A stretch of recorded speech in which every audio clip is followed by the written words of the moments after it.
मैं आपको थोड़ा सा ध्यान दिलाना चाहूंगा। सबसे पहले राजस्थान में 1977 में भैरव सिंह जी की सरकार बनी थी। उन्होंने अंत्योदय की योजना पूरे देश में सबसे पहले लागू की तो राजस्थान की धरती पे की माननीय भैरव सिंह जी शेखावत साहब ने। पंडित दीनदयाल उपाध्याय के अंत्योदय को लेकर के हम चले थे।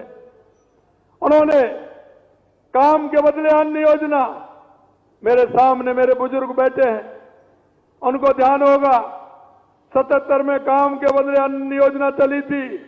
गांव गांव में अन्न से रास्तों की सफाई का काम किया था, मेड़बंदी का काम किया था, ऐसे बहुत से काम किए थे, स्कूल बनाने का, चिकित्सा बनाने के काम किए थे।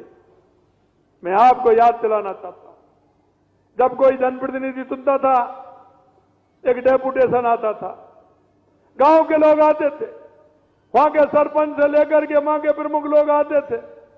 वो कहते थे साहब मेरे गांव में स्कूल नहीं है, मेरे गांव में सड़क नहीं है, मेरे गांव में बिजली नहीं है। और जब जाते थे 10-10, 15-15 दिन जयपुर में निकाल देते थे। जब जाकर के कोई बात सुनता था लेकिन उसका कोई हल नहीं दिखता था, फिर भी स्कूल क्रमोन्नत नहीं हो पाता था। ये स्थिति पैदा थी। इन्होंने कभी नियम नहीं बनाए। मैं आपको याद दिलाना चाहता हूं, हमारी 2003 से लेकर के आज तक हमारी सरकार थी, हमने नियम बनाया, हमने हर पंचायत हेडक्वार्टर पर स्कूल खोलने का काम किया, हर आबादी के हिसाब से हमने स्कूल खोलने का काम किया। और जब हमारी 2013 में सरकार आई तो मित्रों मैं आपको बताना चाहता हूं कि एक साथ प्रदेश के 350 स्कूलों को हाई स्कूल करने का काम एक कलम से किया। हमने नहीं देखा कि हमारा विधायक है या नहीं है, हमारा विधायक कहां है, बीजेपी का विधायक कहां है, कांग्रेस का विधायक कहां है, क्योंकि हम राजस्थान को अग्रणी राज्य बनाना चाहते हैं। हमें हर गांव में शिक्षा की आवश्यकता है, इसलिए हमें हर गांव में शिक्षा खोलने के केंद्र काम किया, हमने विद्यालय खोलने का काम किया। यही नहीं मित्रों, माननीय अटल बिहारी वाजपेयी जी की सरकार थी, सड़क नीति हमने बनाई, माननीय प्रधानमंत्री जी ने योजना बनाई कि 2000 की आबादी वाला जो गांव है वो पहले फेज में जुड़ेगा, 1000 की आबादी वाले वो सेकंड फेज में जुड़ेगा और 500 की आबादी वाला तीसरे फेज में जुड़ेगा। आज आप जो पूरे देश के अंदर सड़कों की जो व्यवस्था देख रहे हैं, ये माननीय अटल बिहारी वाजपेयी जी की देन है कि उन्होंने हर गांव को सड़क से जोड़ने का काम किया। हम देश के लिए काम करते हैं, हम प्रदेश के लिए काम करते हैं।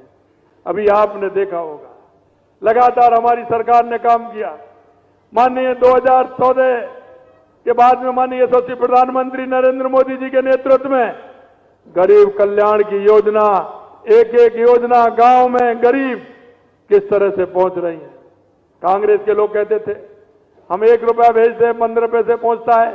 अरे हम इस बात की देश के यशस्वी प्रधानमंत्री गारंटी देते हैं, अगर दिल्ली से 100 रुपये आएंगे तो उस भाई के पास गांव में ढाणी में बैठा व्यक्ति के पास 100 के 100 रुपये पहुंचेंगे।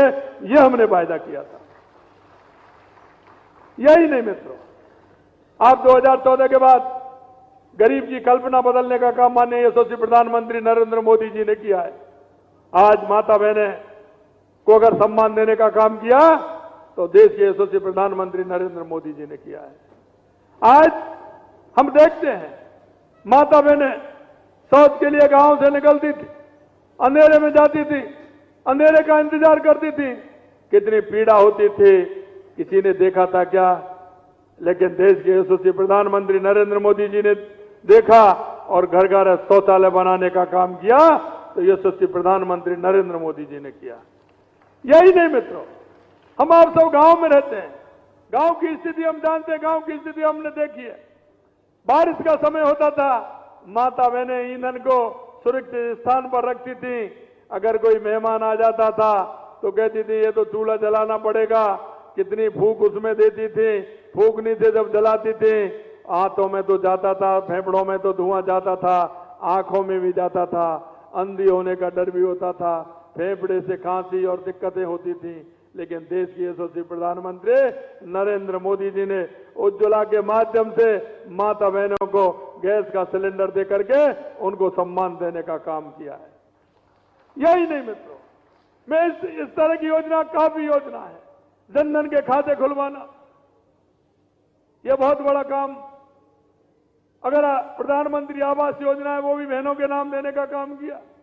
घर घर में बिजली पहुंचाने का काम दीनदयाल उपाध्याय जीवन ज्योति योजना के माध्यम घर घर में बिजली पहुंचाने का काम किया। और अब घर घर में नल से जल पहुंचाने का काम भी देश के यशस्वी प्रधानमंत्री नरेंद्र मोदी जी कर रहे हैं। अब यहीं से मैं कहना चाहता हूं, इस कांग्रेस के लोगों को मैं बताना चाहता हूं, जल जीवन में पैसा केंद्र सरकार का आया है, लेकिन मैं यहां सीकर की बात करूं, 450 करोड़ यहां सीकर के अंदर आया है, 486 करोड़ इस सीकर के अंदर आया है, लेकिन उसमें से 150 करोड़ रुपया लगा है, पैसा भी नहीं लगाया। और जहां भी कहीं लगाया है तो उसमें भी घोटाला, और घोटाले में भी महाघोटाला ये करने का काम किया है। सीबीआई सीडीआई पीछे पड़ रही है उनके, किस तरह से काम हो रहा है। मैं आपको बताना चाहता हूं, इस कांग्रेस सरकार ने जिस तरह का भ्रष्टाचार किया है, इस कांग्रेस सरकार ने जिस तरह से महिला अत्याचार से लेकर दलित अत्याचार से लेकर के काम हुए हैं, और यहां सीकर को भी बदनाम करने का काम किया है। 19 पेपर में से 17 पेपर लीक करने का काम कांग्रेस की सरकार ने किया है। और वो आज कहना चाह रहे हैं, कल उन्होंने कहा है कि यमुना जल समझौता। मित्रों, मैं बताना चाहता हूं, देश के यशस्वी प्रधानमंत्री नरेंद्र मोदी जी ने राजस्थान में इस सरकार को आए 2 महीने और कुछ दिन हुए हैं, लेकिन उनकी पहली प्राथमिकता राजस्थान के हर गांव में, हर खेत में पानी पहुंचे, इसकी कल्पना देश के यशस्वी प्रधानमंत्री नरेंद्र मोदी जी ने की। अरे इससे पहले इनकी सरकार थी, कितनी बार इनकी हरियाणा के अंदर सरकार रही, कितनी बार इनकी केंद्र में सरकार रही, राजस्थान के अंदर इनकी सरकार थी। अरे भाई जी, हमने मना किया था गहलोत साहब आपको, या आपके किसी मंत्री को हमने मना किया था कि आप इस योजना को मत लाइए, लागू मत करिए, आपने कभी भी ध्यान नहीं दिया। और अब देखिए, अब योजना आ गई, समझौता हो गया, आगे उसकी योजना बन रही है, लेकिन अब क्या चाल चल रहे हैं। यहां से उन हरियाणा के कांग्रेस के लोगों को कहा है कि खट्टर साहब ने समझौता कर लिया, वहां वो कांग्रेस के लोग विरोध कर रहे हैं। तो आप में इतना ही है तो उनसे कहिए, वो विरोध का ही बात क्या कर रहे हैं। खट्टर साहब ने विधानसभा के अंदर कह दिया कि 2400 क्यूसेक पानी हमको मिलेगा और 1977 क्यूसेक पानी राजस्थान को जाएगा, इसको कोई नहीं रोक सकता। ये देश के यशस्वी प्रधानमंत्री नरेंद्र मोदी जी ने यह फैसला किया। मैं आपको कहना चाहता हूं, ये कभी भी अच्छे काम की कल्पना नहीं करते। ईआरसीपी का समझौता हुआ, कह रहे हमारा पानी कम रख दिया। अरे मैंने कहा भाई, आपने कभी समझौता किया क्या? अरे कम तो वो होता है कि हम तो इतने की मांग कर रहे थे, या हमने इतने का प्रस्ताव बना के आपको भेजा, अगर उस प्रस्ताव में आपके में हमने कटौती कर दी तो ये होता है कि आपने कटौती कर दी, आपने कम कर दिया। अरे आपने कोई प्रस्ताव ही नहीं भेजा, आपने कोई बात ही नहीं की, तो आप क्यों भाई इस तरह से क्यों कर रहे हो? आप ये कैसे कह रहे हो कम रख? हम आपसे कहना चाहते हैं, 1994 का समझौता था, 1977 क्यूसेक का पानी यमुना समझौते का कहा, हमने 1977 का समझौता किया है, यह हम उनको बताना चाहते हैं। यही नहीं मित्रों, हमारा ईआरसी में 3500 का समझौता था, 3510 का, जो कि हमने हमारी डिमांड रखी थी, इनका कोई समझौता नहीं था। हमारी डिमांड थी, जब माननीय यशस्वी हमारी वसुंधरा जी मुख्यमंत्री थी 2013 में, हमने जब योजना बनाई थी तो हमने ये डिमांड रखी थी। अरे डिमांड में तो कभी बात होती है, जो होता है आगे पीछे कमती का होता है तो उसमें कम और ज्यादा भी किया जाता है, लेकिन हम आपको बताना चाहते हैं मित्रों, हमने 3600 77 क्यूसेक पानी का समझौता वहां किया, उससे और बढ़कर के हमने समझौता किया। अरे एक एकता होनी चाहिए। जब तक मन की एकता नहीं होगी, जनता के बीच में जाने का यह नहीं होगा कि हां हमें काम करना है, जब तक काम नहीं होता है। आपने हमेशा झांसा देने का काम किया है, झांसा देने का काम किया है। आपने हमेशा झूठ बोला है, आपने हमेशा भ्रष्टाचार किया है। आपने अगर राज किया है तो तुष्टीकरण के आधार पर किया है। देश तुष्टीकरण पे चलेगा, ना प्रदेश तुष्टीकरण पे चलेगा। अगर देश चलेगा तो कानून से चलेगा, तुष्टीकरण से नहीं चलेगा। ये हम आपसे कहना चाहते हैं। मैं आपसे कहना चाहता हूं मित्रों, मैं धन्यवाद देना चाहता हूं हमारे यशस्वी प्रधानमंत्री नरेंद्र मोदी जी को। मैं धन्यवाद देना चाहता हूं हरियाणा के मुख्यमंत्री मनोहर लाल खट्टर जी को। मैं धन्यवाद देना चाहता हूं यहाँ के हमारे केंद्रीय जल शक्ति मंत्री माननीय गजेंद्र सिंह शेखावत जी को। इन सब ने मिलकर के हमारा ईआरसीपी का भी समझौता कराया और यमुना जल का हमारा चूरू, सीकर, झुंझुनू और नीम का थाने का हमारा समझौता हुआ है। इसमें किसानों को पूरा का पूरा पानी मिलेगा, पीने का पानी भी मिलेगा और सिंचाई का पानी भी मिलेगा। हम इनको बता देना चाहते हैं, क्योंकि ये गारंटी देते हैं। और ये गारंटी कब देते हैं? जब इनके दिन निकल जाते हैं। वायदा 5 साल पहले करते हैं, वायदा 5 साल पहले करते हैं और गारंटी चुनाव के 2 महीने पहले देते हैं। मैं कहता हूं जब आपकी गारंटी नहीं है तो आप किसकी गारंटी दे सकते हैं? अरे भाई, बैंक में आप गारंटी देते हो, जाते हो किसी के जमानत देते हो, जब बैंक में कहते हो कि हाँ भाई अगर ये नहीं देगा तो मैं दूंगा, वो तो गारंटी मानते। अगर जिसके पास बैंक की पासबुक ही नहीं हो तो वो गारंटी दे सकता है क्या? आपसे पूछ रहा हूं, दे सकता है क्या? अरे जिस किसी के पास पासबुक नहीं है बैंक की, उसकी गारंटी कोई मानेगा क्या? जब श्रीमान जी आपके पास कुछ है ही नहीं तो आपकी गारंटी मानने वाला कौन है? अरे गारंटी वाले तो वो हैं, देश के यशस्वी प्रधानमंत्री नरेंद्र मोदी जी की गारंटी है, शिलान्यास करने की भी गारंटी है और उसी योजना का उद्घाटन करने की गारंटी अगर इस देश में कोई दे सकता है तो वो देश का यशस्वी प्रधानमंत्री नरेंद्र मोदी जी दे सकते हैं। मैं आपको मित्रों में कहना चाहता हूं, जैसे ही चुनाव आता है, कांग्रेस के लोग उन्होंने कंपनी लगा रखी है। और कंपनी किस बात की लगा रखी है? कि अच्छा झूठ कैसे बोला जा सकता है, जनता को कैसे बरगलाया जा सकता है। इसके लिए वहां उनकी कंपनी काम कर रही है, कंपनी हायर कर रहे हैं कि अच्छी अच्छी झूठ बोलिए, जनता को कैसे बरगलाया जाए, इसके लिए काम कर रहे हैं। राहुल जी ये यात्रा निकाल रहे हैं, न्याय यात्रा। अरे राहुल जी, आप 5 साल पहले यही आए थे, राजस्थान की जनता से वायदा करके गए थे। क्या वायदा करके गए थे ये आपको ध्यान नहीं है तो आप अपने नुमाइंदों से पूछ लीजिए, आपकी उस वायदे का क्या हुआ। अगर आपको न्याय यात्रा निकालनी थी तो आप कांग्रेस के राज में निकालते ना, माता बहनों से पूछते। इस देश के अंदर महिला अत्याचार अगर हुआ है सबसे ज्यादा तो कांग्रेस की सरकार में राजस्थान के अंदर हुआ है। सबसे ज्यादा दलित अत्याचार हुआ है तो कांग्रेस की उस सरकार में हुआ है जो देश में पहले नंबर का हुआ है। किस तरह का भ्रष्टाचार, दुकानें खोल दी गई थी, दुकानें चलती थी, अब कह रहे हैं आपने ट्रांसफर कैसे कर दिए। आपको ध्यान है जब कोई काम होता है तो उनको ध्यान आता है, क्योंकि ऐसे काम में कांग्रेसियों का ध्यान चलता है। हमने ट्रांसफर किए, उनको अपना ट्रांसफर उद्योग ध्यान आ गया पुराने वाला। ये कह रहे हैं ये ट्रांसफर कैसे कर दिया। अरे हमारी मर्जी, हमने कर दिया। लेकिन आप ये बताइए हमें कि तुमको ट्रांसफर ध्यान कैसे आया। तुमको ध्यान इसलिए आया कि पहले खर्ची से होता था, पहले खर्ची आ जाती थी, विधायक उसकी कहता था खर्ची आ जाती थी, खर्ची के आधार पर आप ट्रांसफर करते थे। हम आपसे कहना चाहते हैं, मंच के माध्यम से भी कहना चाहते हैं कि हमारे यहां जीरो टॉलरेंस का वायदा किया है। जीरो टॉलरेंस से राजस्थान चलेगा, भ्रष्टाचार से राजस्थान नहीं चलेगा।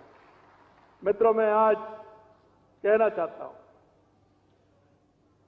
माननीय चौधरी चरण सिंह जी कहते थे, माननीय चौधरी चरण सिंह जी, भारत रत्न चौधरी चरण सिंह जी, पूर्व प्रधानमंत्री चौधरी चरण सिंह जी कहते थे कि जब तक इस देश के शासन पर गरीब और किसान और मजदूर का व्यक्ति नहीं पहुंचेगा, जब तक वो हमारे दर्द को नहीं जानेगा।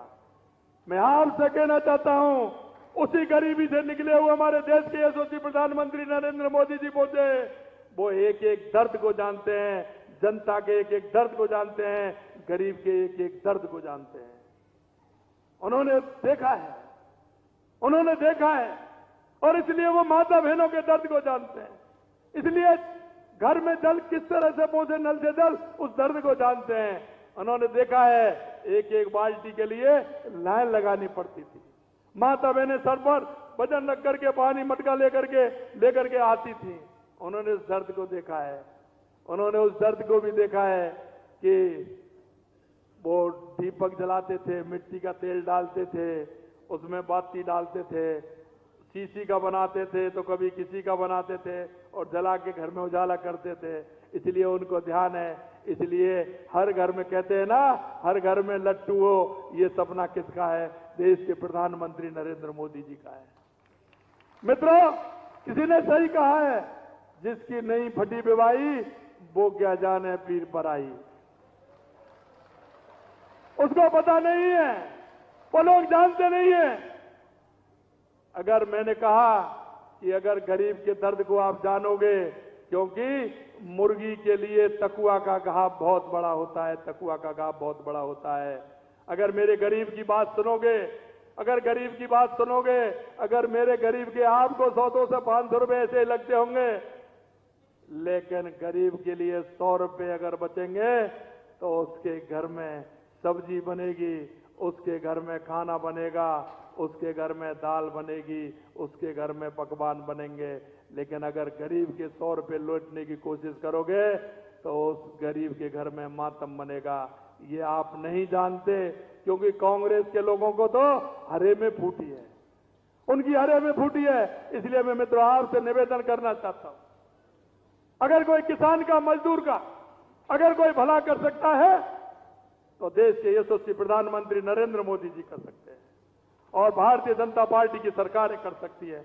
मैं इसलिए आपसे निवेदन करना चाहता हूं मित्रों, आपके बीच में हम संकल्प पत्र लेकर के आए थे और हमने संकल्प पत्र को जारी करना भी प्रारंभ कर दिया है। इस 2 महीने के अंदर हमने विभिन्न योजनाओं को लागू किया है। हमने जो इनके राज में हो रहा था वो भी कहा कि नकलचियों के लिए हम SIT गठित करेंगे, वो भी हमने करके बता दे। गुंडागिर्दी इस प्रदेश में चलने वाली नहीं है। भूमाफिया, खनन माफिया जगह जगह से आ जाते हैं, मैंने कहा वो नहीं चलेंगे। उसके लिए एंटी गैंगस्टर फोर्स बनाने का काम किया है और वो उन्होंने काम हमारा प्रारंभ कर दिया है। अभी SIT ने 25 लोगों को पकड़ा है, 5 लोगों को अभी पकड़ा है। हम उस किसान के दर्द को जानते हैं। किसान कहां से पैसे ला करके अपने बेटे को पढ़ाता है, उसका विश्वास पिता के प्रति ये होता है कि पिताजी मुझे पैसा लगाइए, मैं पढ़ के दिखाऊंगा, नंबर ला के बताऊंगा, लेकिन लगातार पेपर लीक हो जाते हैं। उसके मन में कितना दर्द होता है ये भी हम जानते हैं। मैं इतना कहना चाहता हूं, उस पिता के और पुत्र के बीच में जिन्होंने खाई पैदा करने का काम किया है, उनको किसी भी कीमत पर बख्शा नहीं जाएगा। ये वादा हम आपसे करना चाहते हैं। यही नहीं मित्रों, हमने कहा था कि हमारी सरकार आते ही 450 रुपए में सिलेंडर देंगे। हमने 25 दिसंबर को फैसला किया और 1 जनवरी से 73 लाख से ऊपर हमारी बहनों को हमने 450 रुपए में सिलेंडर देना प्रारंभ कर दिया। हमने किसानों से वादा किया था कि हम सम्मान निधि बढ़ाने का काम करेंगे। 6,000 रुपए केंद्र की सरकार हमारे यशस्वी प्रधानमंत्री नरेंद्र मोदी जी देते थे। हमने पहली किस्त 2000 की पहले कैबिनेट में देने का काम किया। 2000 की पहले चरण में 2000 की किस्त हमने किसानों को देने का काम किया है। ये हमारा वादा था, ये भी हमने पूरा किया है। यही नहीं मित्रों, किसानों की फसल आ रही है। हमने कहा गेहूं की हम MSP बढ़ाने का काम करेंगे। 2275 से 125 बढ़ा करके 2400 रुपए करने का हमारी पहली कैबिनेट की मीटिंग में हुआ है। यही नहीं मित्रों, सामाजिक सुरक्षा पेंशन हमारे गरीब माता पिता को, हमारे उस ताऊ को, हमारी उस ताई को, हमारी काकी को पेंशन मिलती थी, हमारे उस विकलांग भाई को मिलती थी। हमने वो भी काम किया है और हमने कहा 1000 से हम 1500 करेंगे। पहले चरण में हमने 1000 से 1150 करने का काम किया है। वो भी आपका अगले महीना से प्रारंभ हो जाएगा। ये हमने जो वायदे किए वो आप एक एक वायदे को हम पूरा कर रहे हैं। यही नहीं मित्रों, हमने युवाओं से वादा किया है कि हम 70,000 वैकेंसी निकाल के हम युवाओं को रोजगार देंगे। और आपने देख लिया होगा, हमने पहले 5,000 जगह निकाली और 24,000 जगह हमने कल निकालने का काम किया है। ये हम आपसे निवेदन करना चाहते हैं। मित्रों, मैं यही कहना चाहता हूं, आज सीकर, झुंझुनू और चूरू के लिए इतनी बड़ी सौगात माननीय देश के यशस्वी प्रधानमंत्री नरेंद्र मोदी जी ने दी है। एक बार उनको जोरदारी से धन्यवाद भी देंगे। हम ये भी उनको विश्वास दिलाएंगे, आने वाले समय में 2 महीने में लोकसभा के चुनाव आ रहे हैं। हम सबको लगता है कि हमारी डबल इंजन की सरकार जिस रफ्तार के साथ चल रही है, हमारी जल्दी से जल्दी हमारे काम करेगी। आपने देखा होगा, एक और मैं आपके सामने कहना चाहता हूं, कल मैं उदयपुर के अंदर था। उदयपुर के अंदर भी मैंने पानी का काम की शिलान्यास किया है, क्योंकि उदयपुर की पहाड़ियां हैं, आपने देखी होंगी, आधा पानी बंगाल की खाड़ी में जाता है, आधा पानी अरब सागर में जाता है। हमने उसकी योजना बनाई कि हमारा पानी राजस्थान से पानी खराब नहीं जाए, समुद्र में नहीं जाए। उसके लिए हमने योजना बना करके काम किया।